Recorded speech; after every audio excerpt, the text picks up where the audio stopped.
I tell you that who your president is matters a lot, don't doubt me because I know exactly what I'm talking about.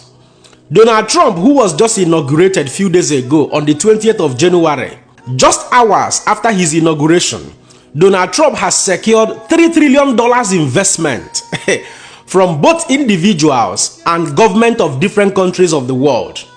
As we speak, Saudi Arabia, the Crown Prince of Saudi Arabia, has extended a hands of fellowship for investment up to the tune of $600 billion to the government of Donald Trump across 4 years of Donald Trump's leadership. This $600 billion will be invested on the soil of the United States of America. Similarly, even the Japanese billionaire Masayoshi Son, who is a billionaire, technological investor, entrepreneur, and a philanthropist, has also come further, telling Donald Trump of his readiness to invest $500 billion on the soil of the United States of America. In fact, when Donald Trump won the election, he came to Donald Trump and promised to invest $100 billion. Donald Trump told him, no, go for $200 billion. And here he came and told him, you told me to come for $200 billion, but here I am with $500 billion investment on the soil of the United States of America. I came to celebrate your winning and promised that we will invest $100 billion. And you told me, oh, Masa, go for 200. Now I came back with 500. Because this is the, as you said yesterday, this is the beginning of golden age.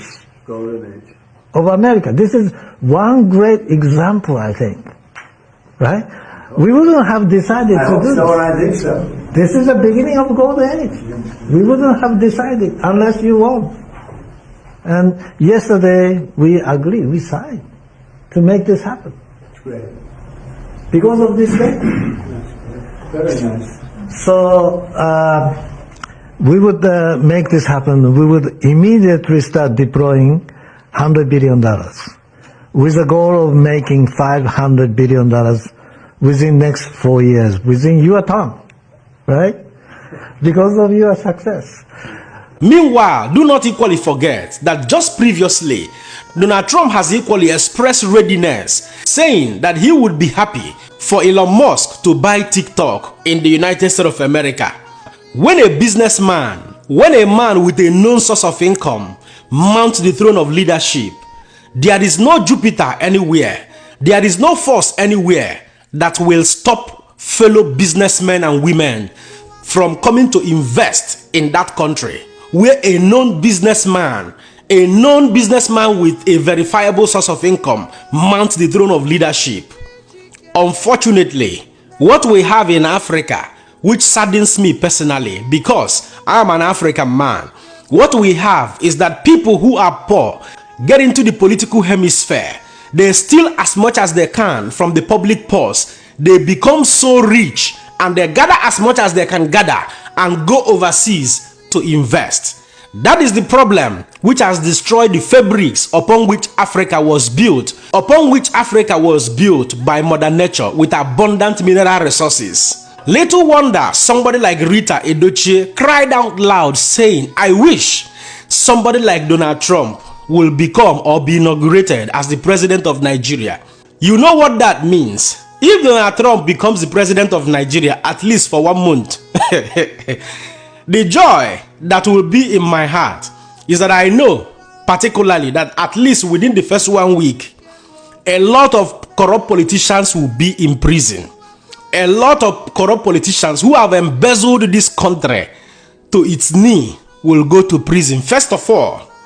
And then every other forms of rascality will be taken care of.